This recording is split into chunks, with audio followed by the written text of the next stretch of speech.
You're watching The Sports Objective, the podcast for Pirates.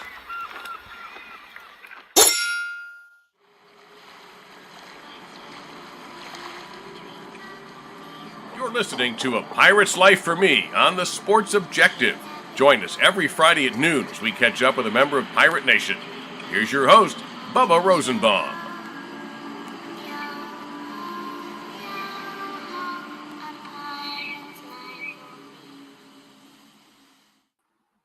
Welcome into the Sports Objective, another edition of A Pirate's Life for Me.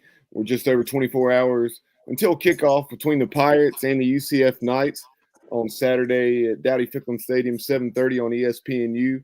Right now, very excited to be joined by someone I knew of and had been Facebook friends, if you will, for some time, but met her this season in Section 4B. And welcome into the show, Wendy Bowen-Horn. Wendy, we appreciate your time this evening. Oh, thank you. It's good to be here. Absolutely. We appreciate you coming on. So before we really dive into this season and a variety of other topics, just tell folks a little about yourself. I know you at least went to high school in Greenville. So, tell Pirate Nation a little about you and, how you became a Pirate. Well, of course, I'm a Greenville native. I was born here.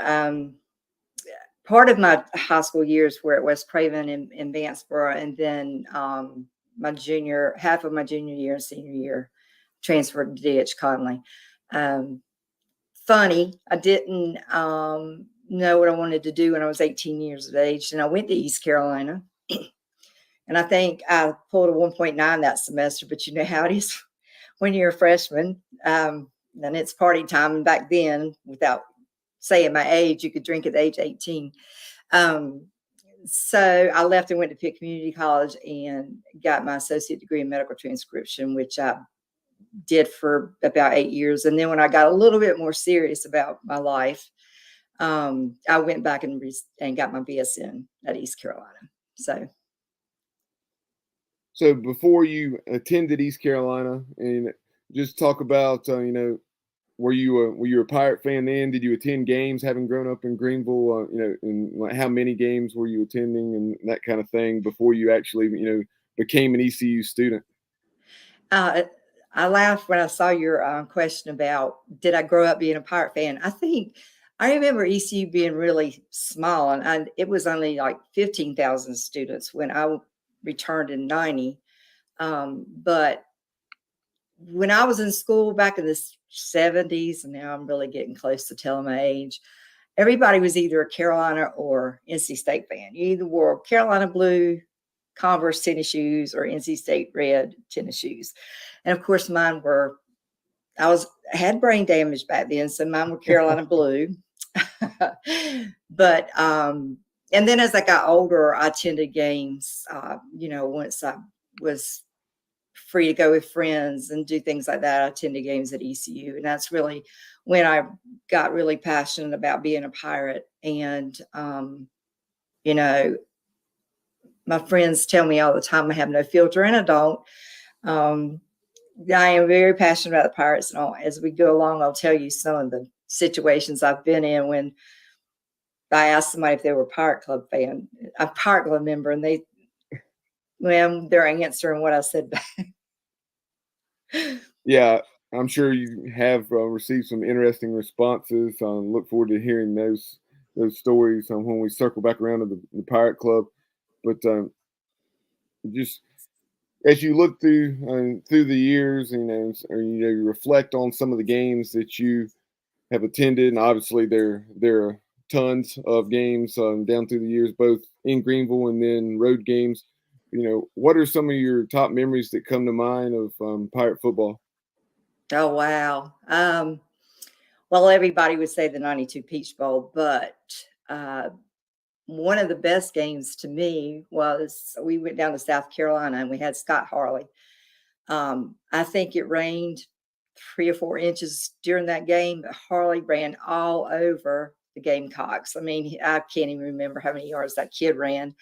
And when it was all over, the 5,000 or 6,000 ECU fans that had made the trip to Columbia, South Carolina were still there, but there were no Gamecock fans in the stadium. That was very memorable. And then, of course, my favorite of all in the Peach Bowl season was, of course, the Pitt game when Jeff Blake ran in for the 2-point conversion. And I had the painted ECU on my face, and I was a junior at the time, and I got sunburned during the game. And so when I washed it off for about a week, I had ECU kind of shadowed on my cheek. But my sister sprained her ankle jumping out of the stadium stands for that game and helping tear down the goalpost. I didn't. But it was fun to watch everybody else. And I remember Bill Lewis saying, they asked him, if you win so-and-so game, if they tear down the goalpost, how do you feel about it? He said, if we win, you let them tear these goalposts down. And I think it's just so ridiculous now that the conferences are fining schools for rushing the field like they did Tennessee last week, beating Alabama. I mean, they won, and it was tremendous. I mean, Alabama, of course, is a dynasty, and Tennessee hadn't beaten them forever. Let them rush the field. Yeah, definitely fond memories of both of those seasons, 91 and 96. I'll go back to that game that you referenced down in Columbia. I remember how it was raining cats and dogs that night at Williams-Brice Stadium. They're underneath the stadium on the concourse. You'll probably recall that it seems like the water was about shin deep. It was pretty crazy. And like you mentioned, Scott Harley, obviously that very marketable name with the last name Harley.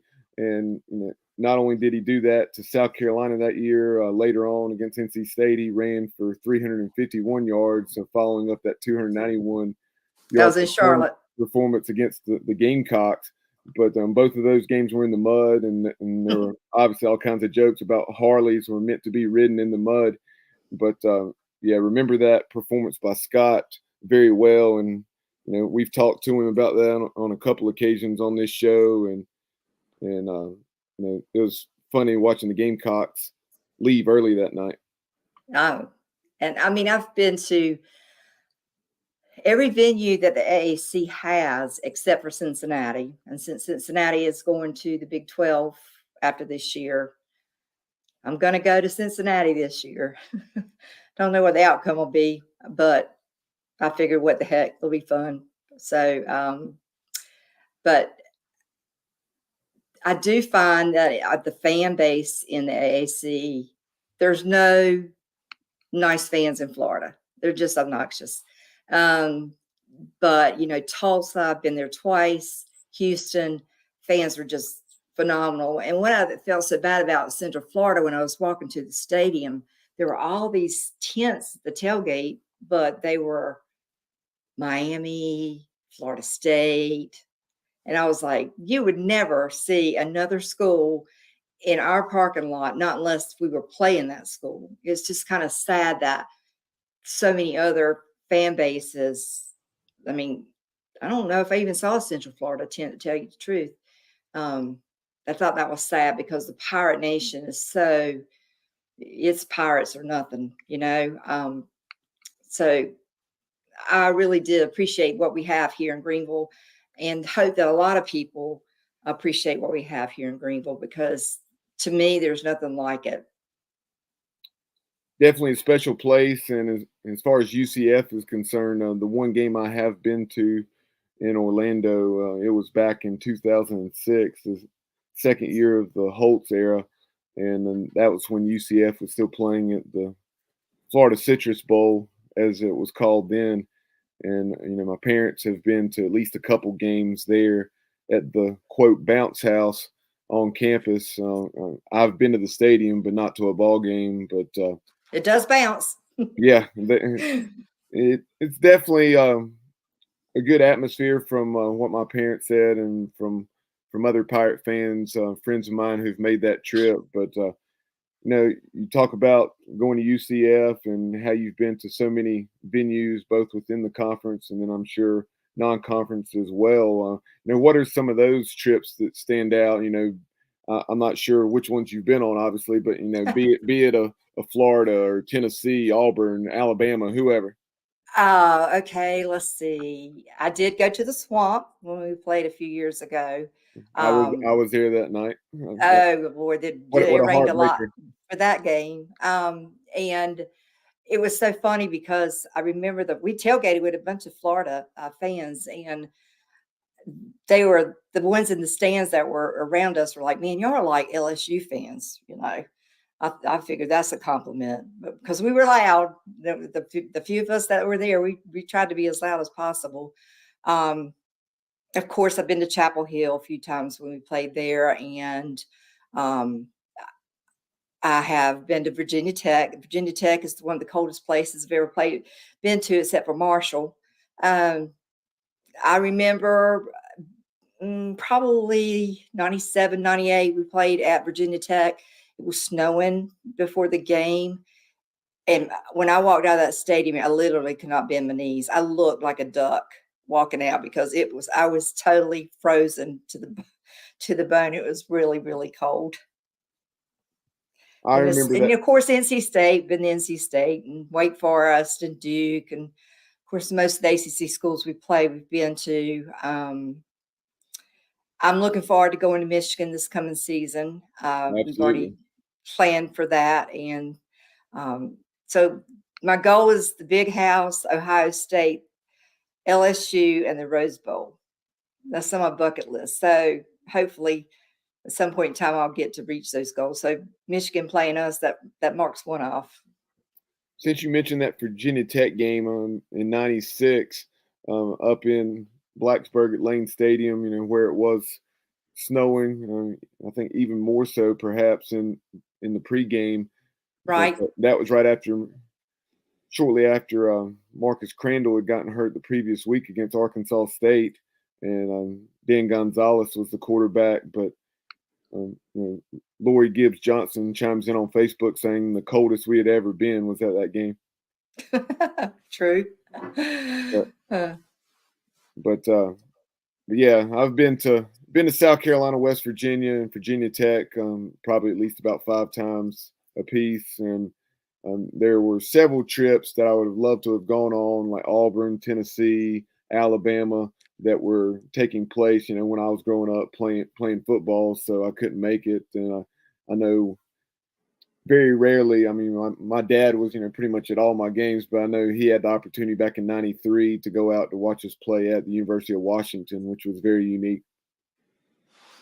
I did. We did go to the Tennessee game, and I do remember being 2 rows from the top and saying, I am not going down until we leave this stadium, because I mean, you literally felt like you were moving forward. Yeah. And we did the riverboat tailgate cruise. That was fun. I got the chance to meet Mr. Ron Dowdy at the time. He's a very nice gentleman. And that was a good trip. It was hot, but it was fun, even though we lost. But we probably kicked ourselves in the foot a few times for that game. It probably could have been a win or closer than what the final score was, unfortunately. Yeah, I remember. I guess that was Peyton Manning's. Yes, Peyton Manning was the quarterback. Peyton Manning's freshman or sophomore season, Right. season perhaps, and I kind of a funny story. That summer I had gone to Tennessee football camp because one of my friends, his dad was a UT alum, and so we went to football camp there. That's when David Cutcliffe was their offensive coordinator, and I had my ECU shorts on. So you can imagine I got some looks around the Tennessee football facility decked out in my purple and gold every workout. So that's great. I love it it's so funny because when we lived in Apex, I'd wear ECU all the time. I do anyway, but people who will say go Pirates or ARG, or when you're wearing something ECU, and my husband was like, nobody ever. He goes, that's amazing that when you wear something ECU, somebody says something to you. I said, that's because if you're wearing something ECU, you either went to school there or you've got a child that's going to school there. And so, we didn't buy our shirts from Walmart. And it was funny, we were in New York and I was wearing my ECU sweatshirt, and this girl came by and she said, go Pirates. And he just went, oh God. Yeah, There are pirates everywhere. yeah. And, definitely too many stories to recall. Very similar to those, being just some random location and somebody, at one of my son's baseball games, and in the Charlotte area, South Carolina, or wherever, or more, um, far traveled areas outside of the region. But somebody would spot your pirate gear and then holler purple, and then of course you'd respond gold. And so, and then my wife, or whoever would be with me, if they weren't a pirate fan, would just kind of look at me and shake their head, and I say, hey, there's no such thing as a lukewarm or a fair weather pirate fan, like you're saying, or Walmart pirate, I guess you could say. But Mm. earlier you mentioned Jeff Blake, Scott Harley, and you were counting some of those names. Who were some of your favorite players down through the years? Well, of course, Scott Harley and Jeff Blake, but I mean, there's so many on that Peach Bowl team: Hunter Gallimore, Luke Fisher, Robert Jones. Um, oh gosh, what was the kicker's name? He got recruited by the Cowboys, I think. You talking about John But Jett, John Jett, our punter? John Jett, yeah. And then, of course, Junior Smith. He was always fun to watch weave in and out. He was so small, but he could get between those defenders and run. But there's just so many to name. I mean, I hated to see Tyler Snead go pro. Really felt like, he probably could have developed a little bit more if he just stayed here, but he was great to watch last year. And of course, Shane Carden, what can you say? He was great too. A lot of great players over the years. I mean, you can't really name just one, because we've been so fortunate to have some really good players that came here. Maybe not David Garrard. I mean, that may not have been, recruited out of high school or for whatever, but we've had over the years some good coaches that, could develop these young men to become really, really good players. And they've been a joy to watch over the years. Yeah, that's a good point that you're making as far as quarterbacks like David Garrard, Marcus Crandall, Jeff Blake, guys who were recruited by other schools, but it was primarily to play another position, be it in Jeff Blake's case, I think it was a defensive back. David Garrard, more so a tight end or linebacker with his size. And then obviously Marcus Crandall, he was being recruited to be, I think, a defensive back at different schools. But the three of them went on to not only have excellent East Carolina careers, but also be tremendous quarterbacks at the next level, with that season that Jeff Blake had in '95 with the Bengals, as well as some of his other years. But then also David Garrard had solid years with the Jags, and then of course Marcus Crandall and everything he did up in Canada. I have a Robert Jones story. We got to a basketball game one night, and we were in O'Cool's, and after the game, and this voice came up behind me and said, "I heard you're a Dallas Cowboy fan." And I turned around, and it was Robert Jones. Bob Barber had sent him over to my table, and I was like, "Oh Lord!" He signed a napkin for me, and I still have it. But Jeff Blake said, "What about me?" And I was like, "Well, you can sign too." So, because Jeff was with Robert, so that was kind of funny. Caught me off guard. Yeah, that that is a good story. It's pretty small world, how the two of them wound up being family, marrying sisters, I believe it was. Yes. Mm-hmm. So, but and then obviously everything Zay Jones did in the purple and gold, not having many opportunities coming out of high school, and then he came to East Carolina. Justin Hardy. Yep, Justin Hardy, same kind of deal. He was headed to Fayetteville State, scholarship at the Division II level, and we gave him that preferred walk on, and then he came here. The two of them so under recruited, and I think Justin Hardy, he'd been a high school quarterback. That was part of the situation there, and then they come here, and then now they're leading receiver and then the second leading receiver in terms of receptions in NCAA history. That's right. But kind of moving on from some of those topics, outside of Pirate football, obviously, I know you attend other sporting events as well. What are some of your top memories of baseball, basketball, etc.? Baseball. What can you say about ECU baseball? It's just a lot of fun. The Pirates of most years are always in at least the top 20 or 25. Of course, we always go to the games. It's kind of hard when you're getting out of work late and the game's already started. And sometimes I'll come home and turn it on the TV or stream it on the TV. But, oh, wow. There's so many baseball games I just can't even name. I kind of knew when we lost to Texas that Saturday that we weren't going to win on Sunday. I think you could kind of feel the Pirates were tired. But I'm trying to think. Oh, my gosh. Basketball, I remember Blue Edwards, so that tells you a lot. Over the years. And I know, and I saw this the other day where somebody said, can we go ahead to baseball season? And I'm thinking, that's got to not make a basketball player feel well. I would love to see ECU get really good in basketball. And, a friend texted me the other day and said, ECU is predicted to be last in basketball. And I was like, well, that's probably true every year. But let's hope that our new coach does a good job recruiting and getting some good players for ECU, because it is discouraging. But then again, you get teams like Louisville who comes in here with Rick Pitino and, you beat them. You beat Memphis. No, wait a minute. Was he with Memphis at the time?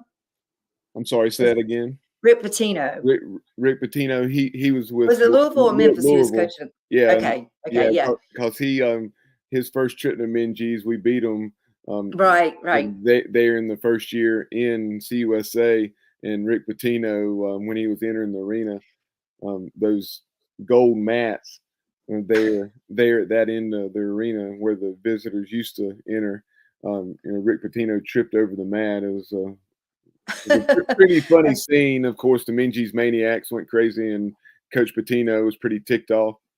Oh, he gets ticked off at least a bit. But, and then us beating Memphis, of course, when they were really ranked high, that was a lot of fun. So, but. Well, that's the thing. You bring up, you're referencing, those isolated games, and that's the thing. We've had some excellent moments. The Marquette wins, Louisville, Memphis, etc. But the CIT run. I think it was our guest last week was Maurice Kemp. Within the last couple weeks, and that was an excellent conversation. He's still playing professionally over in Israel, and he's such an excellent representative of East Carolina. And to hear his, memories of that CIT run, it's hard to believe it's been nearly 10 years. It will have been 10 years this spring. But, I thought we were really going to establish something with some consistency there, but then the old transfer bug, and we had several guys leave, whether it's, Sampson going to Georgia Tech or a guy just giving up basketball because, to pursue a relationship with his girlfriend that was abroad, or, there's a lot of different things that, led to not happening. But I like Coach Schwartz, what I've heard of him so far, and seems to be very personable, and obviously has a lot of excellent experience under Rick Barnes, as well as a variety of other head coaches. Let's hope that he's successful. Yeah, and I've always said that if we're able to produce that consistent winner, that the way, like for instance last season when you saw Minges with the rushing of the court because of the way we beat Memphis on the last second shot. I would love to see Minji's like that on a night in, night out basis. But taking a look at this season, it's been an up and down year. Obviously, an extreme high last week, coming back from down 17-0 to beat the Memphis Tigers. So what are your thoughts on the 2022 Pirates? I'm too old for this. That's my thoughts. Last week was, oh wow, last week just was. There's a lot of potential on the team. A lot of good athletes. I'm not sure where some of the problems lie offensively. It's like we can't. I think our defense most of the time plays lights out. This is probably the best defense we've had since Skip Holtz was our coach. But the inconsistency on offense, I'm just really not sure what the problem is there.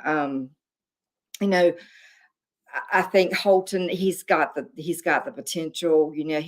What bothers me there is that he'll run 9 yards and stop, and he only had one more yard, and he could, as big as he is, he could have knocked that other defensive player over and gotten that extra yard. I don't know if Kirkpatrick doesn't want him to run as much, don't want him to get hurt. I'm not sure, but I would like to see our offense, and I would like to see us throw the ball down the middle of the field, not always so much to the side. Because I've noticed when Garcia came in for a few plays the other week, even with him, he had two players wide open in the middle of the field, but he also chose to throw to the side, even though they were complete passes. I think we need to play the whole field, not just to the side, and stop running every time on first down. Yeah, Mix it up. You definitely bring up some good points there as far as you think back to. Obviously, so much goes into it. As far as the score time, down distance, and what defense the opponent's running, and all those things and more. But as far as like C.J. Johnson, he's really had some success in the slot this year. You think our very first touchdown of the season came on a pass to CJ over the middle, like you were saying. And then, Jalen Johnson, having been injured, hopefully he'll be back. So yeah, I think once he's back, he certainly had some big receptions this year, on routes over the middle. So as you take a look at tomorrow's game against UCF, obviously UCF's having a heck of a year so far, but I do think we're at least as good, if not the best team they've played, and this will be their most challenging game, in my opinion, because they haven't been out of the state of Florida yet. All but one game has been at home, and the only road game they've played was at FAU. So I really hope that Pirate Nation shows up and creates a rowdy atmosphere and provides us with that 12th man that we need. I thought last week's crowd, the folks that were there, got into it in overtime especially. But I think the atmosphere tomorrow needs to be much better. Oh, absolutely. It's so important. And yeah, you're right about UCF. I've seen you at UCF play a couple of times on TV this year, and there are periods when they don't look that sharp. And I agree. I think we're probably the best team right now that they faced this year. And it's winnable. But we got to be firing on all cylinders because their quarterback, Plumlee, he's very mobile. And he can kill you with the arm or do it with his legs. So our defense has got to be on him quite a bit. But it is a winnable game. I really do think it's winnable. No doubt about it. We'll need to clean up some of those things that have plagued us in those losses, be it the PAT field goal situation, or on some untimely turnovers, or just being, a little soft against the pass in those games. But kind of shifting gears a bit, this is something I'm really interested to get your perspective on. Like you mentioned, you were a student at East Carolina back in the early 90s. I know you said you've been a Pirate Club member since 1990 or so. Over 3+ decades in the Pirate Club. So I feel like you should have some excellent perspective on this. With so many female alums, what are the reasons that you give, and what are some things that we do that you think are successful, or things that we perhaps haven't done that you think if we did those things that we'd have more success with recruiting new members and so forth? Oh, good question. Well, just like I've shared my experience when I was a Pirate Club rep in the western part of the state. You cannot get in front of people who have not been back to East Carolina in the 20, 30 years since they graduated and expect them to just listen to you and become a Pirate Club member. You need to have in hand what ECU is doing. What are they, where are we going? What have we done since you graduated? One gentleman told me his apartment complex that he lived in wasn't even there anymore. He had been back to Greenville one time in 30 years. Marketing for East Carolina could be better. I think it was great when we did play games in Charlotte. It gave our Western North Carolina alum a chance to see the Pirates play and so forth. But and I reached out to Ryan Robinson about, we used to, but we don't have Pirate Club attire anymore. I mean, we used to have visors. We used to have, the better the publicity, not that we want bad publicity, but the better the publicity and the marketing that you do is, I went to the western part of the state this week and for my job, and I was driving back and I was looking at billboards, and we used to see quite a bit of our billboards in the western part of the state, but I mean, not unless I missed them, I didn't see any coming back this time. And I just think that, our Pirate Club reps, our Pirate Club presidents in each chapter, I know some do a really, really great job. And I know being a Pirate Club rep is almost like having another full-time job, because it really is. You spend a lot of time on the phone talking to people, getting them to join the Pirate Club. But Terry Holland had a great idea with the Boneyard, and he did an excellent, excellent job at getting our students once again involved in Pirate football. That was great, because I'm going to tell you, if you get involved when you're a student, more than likely you're going to want to be a Pirate Club member when you graduate. And like my niece, when she graduated from ECU the next year, and I think this is a great thing everybody should do. The next year, I gave her her first Pirate Club membership, and she went to school on an honor scholarship from Walter and Marie Williams. And I told her, you give back. You went to college on a full honor scholars because somebody gave back, and you need to give back. I think anybody who has a child that graduates from ECU, that's what they should do. They should give them their first Pirate Club membership and preach about the importance of giving back to your university. And when I first got married, I don't know, you guys may know, David went to Carolina and I went to ECU, and well, we don't have a Carolina blue room in our house, but we sure have a purple and gold room in our house. But our first year, so I was like, what are we going to pay the Pirate Club this year? And he said, what are we going to give the Rams Club? I said, we're not giving the Ram Club anything. They got $8 million and they don't need anything. But I always remember to give back. And this is the funny story I was going to tell you earlier about.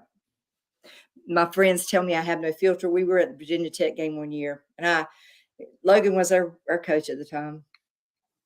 But anyway, this guy behind me, he was just being so aggravating and everything. I mean, he was definitely an armchair quarterback.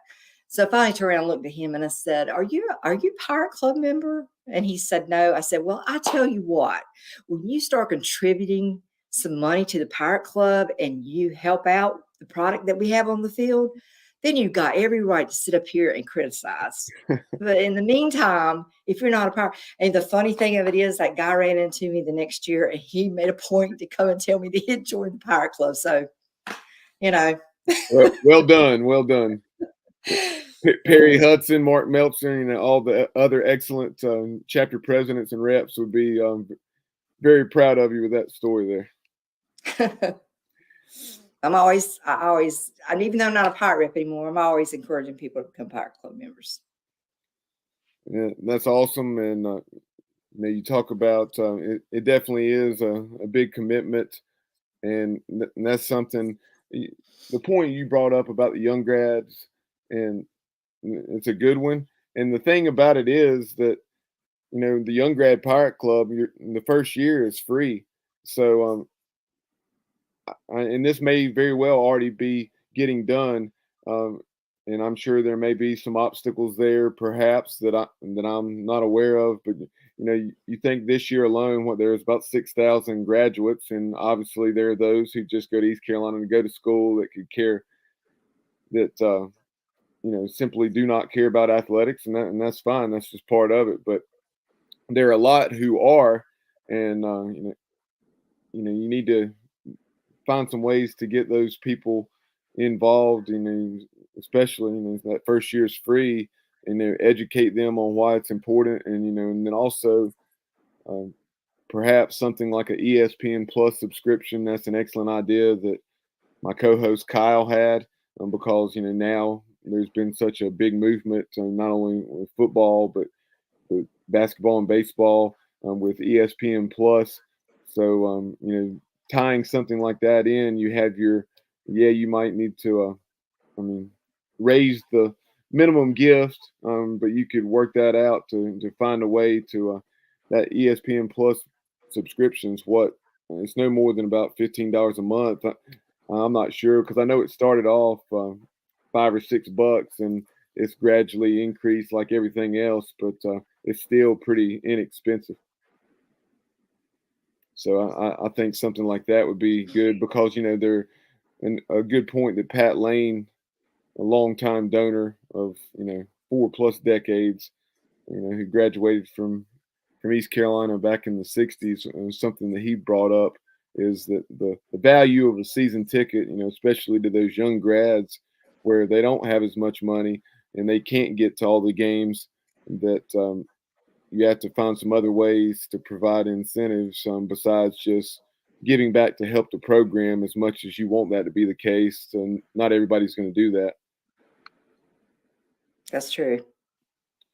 The final thing I'd have for you, you talk about getting your BSN at East Carolina, and now you work for East Carolina, correct, in nursing? Is that right?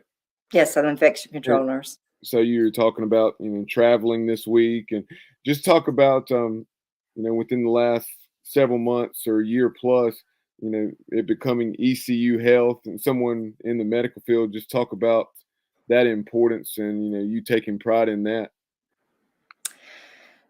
Well, ECU Health, I've always thought that having a medical school was just wonderful for Eastern North Carolina. And what I was doing actually the last couple of weeks, I went to North and Southeastern North Carolina last week, and then the western part of North Carolina this week.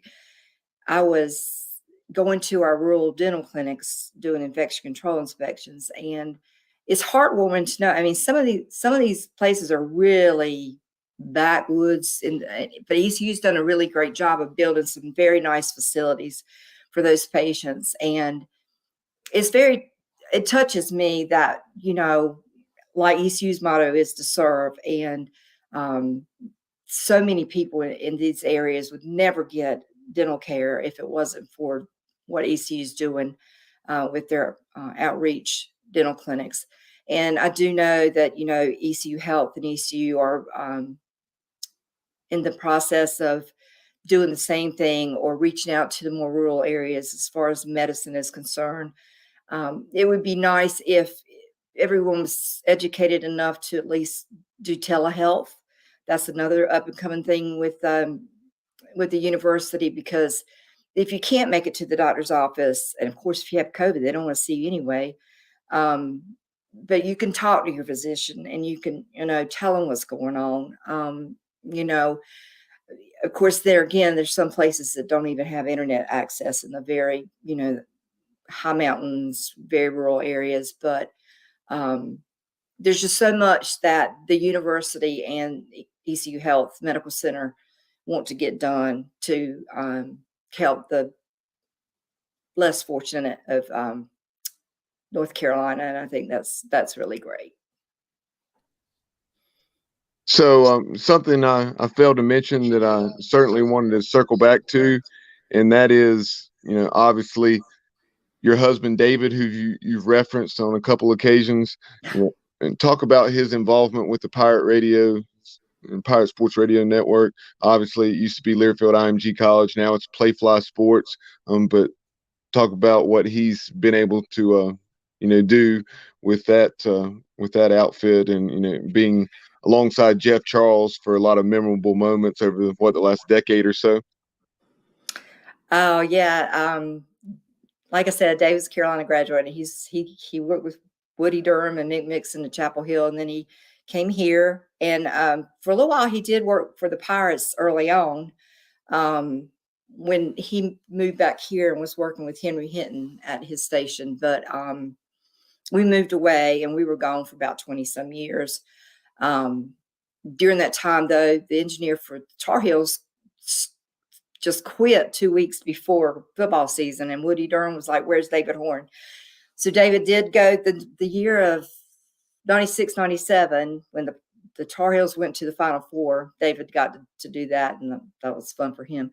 But when we came back here, he was already working for them, and we moved back here 10 years ago. So, David and Jeff are close. Kevin Monroe, Marty Fuhrer, he enjoys working with them. David being a communications major at Carolina, he was a news network, North Carolina News Network reporter before he moved back here, but he decided to hang up his radio ears, but I don't think he'll ever get out of it totally, because he does do part of the pregame and postgame show. And he engineers and produces the radio show. And he says every year, "I'm not going to do this next year." I mean, we're not young chickens anymore, and it's a lot. I mean, like last night, he went to the stadium, make sure everything was okay and ready to go for Saturday. Then he came back here and he put the script together for them to do on Saturday or do tomorrow for the show. So it's a lot of work. He is director of investments for the ENC Alliance as his full-time job, and so he does do a lot for Playfly, and he's had to do a lot more this year than in previous years. So bless his heart, he's always working, but he enjoys it, and that's a really good team there. And when Jeff got really sick, we were holding our breath. We're glad that he's healthy now, but like I said, I don't think he'll ever give up radio totally. He's got to have his fingers in it. Whether he's cutting a commercial for Henry Hinton or, I don't know, doing something, he'll do something. Everybody calls him the voice. Yeah, that's the voice, working alongside the voice. Yeah. And Jeff had great things to say about you and David. And when I mentioned that you were coming on, and he said Wendy's a great Pirate, but yeah, David with the pregame and postgame certainly does an excellent job, and I'm sure he and Kevin Monroe, Marty Fuhrer, and Jeff have all kinds of stories to tell, because I'm not sure. I guess maybe it was David, but I know or maybe this was back prior to him joining the network, but they told a story about the old Robertson Stadium down at Houston. What a challenge that was. And so I'm guessing by your reaction that was David. It was. They had a thunderstorm. Is that what you're talking about? Well, go ahead and tell the story. I just know that it was quite. It was a very old stadium, and it was very very challenging. And Jeff said, he was his hat's off.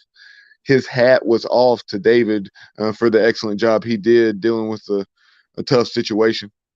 Right. They were under a tent and a thunderstorm broke out. So they had to figure out how to move the equipment without disrupting the radio broadcast. But I can tell you, David always has a plan B and a C. I mean, he is more OCD than I am, but they did fine. I mean, I remember that. And I do want to say, of all the, over the years, Dave and I have made some really, really great friends, but nothing like this group that we met in South Carolina about 10 years ago. They're all guys. They went to East Carolina. And they said that they were so poor at ECU that they couldn't afford to be in a fraternity. So they made their own, and they call themselves the KCDs, which is called the Kappa Coon Dogs. Most of them are from Bladen County. But I mean, now they live in Florida, Atlanta, and so forth. But the friendships that you make over the years as pirates, it's wonderful. It's wonderful. And I think with social media, Facebook, of course, everybody got on me the other week about my comments about white uniforms. I don't like them. I don't like it when we're all white. When you play 10 times and you lose 10 times, it's all white. I'm a sports fan. I'm superstitious. Don't wear all white. If you want to wear all white, wear your black helmet or wear your purple helmet, but don't wear all white. Then some people are saying, why are we wearing black tomorrow when that's UCF's colors? Well, UCF agreed to wear white, and it's the night game. And if you've ever seen a really good full stadium on TV at night and everybody's in black, it's pretty awesome. And I hope that we fill the stands tomorrow night and it looks like that. That'd be great. No doubt. If you're going to have the painted black game, which I am a fan of, although I'm like you, I do prefer, wearing the colors, so to speak, the purple and the gold. But the black uniforms, although I'm much more a fan of the 2013 and 2014 version, they do look good. And obviously, for obvious reasons, a night game is better for a painted black game. But I'm very intrigued this week, just seeing the video that the football program, I guess it was, or ECU Athletics put out on Twitter. It appeared to be that there may be something other than the Jolly Roger logo on the side of the helmet. So who knows? Maybe there's going to be another pirate script helmet. I love those. I know somebody said, well, we wore white helmets last Saturday and we won. Well, they had purple on them with the pirate, the loot pirates. Yeah. And we were not wearing all white. Yeah, that was being an ECU fan growing up in the 80s, that was the first helmet that I came to know. And so there in the late 80s when Bill Lewis took over prior to the 1989 season, I was a little sad to see the script pirates go by the wayside. And I think that was against the wishes of Dave Hart, the AD at the time. But right, you can definitely start a lot of arguments. And I love the old pirate, the pirate from the 70s. Yeah, that's my favorite. The one that we wore on the helmet back in 2019 on the black helmet at home. Mm-hmm. Yeah, and I love, that's a great thing that the university and the athletics department did with the vintage marks. The one you referenced, the interlocking EC logo, the strutting pirate. It was very smart to break those back out. I'd love to know, how much revenue's been generated from selling those. I'd be interested to know. Well, Wendy, we appreciate your time. Here's to a Pirate win tomorrow. Really needed over UCF. Knights have had our number over the last several years, to say the least. But again, we enjoyed the visit, and as always, go Pirates. Go Pirates, and I'll see you tomorrow. Yes, ma'am. Here we are wrapping up another edition of A Pirate's Life for Me. Again, East Carolina taking on UCF Saturday night, 7:30 on ESPNU. Have a great weekend, everyone, and as always, go Pirates.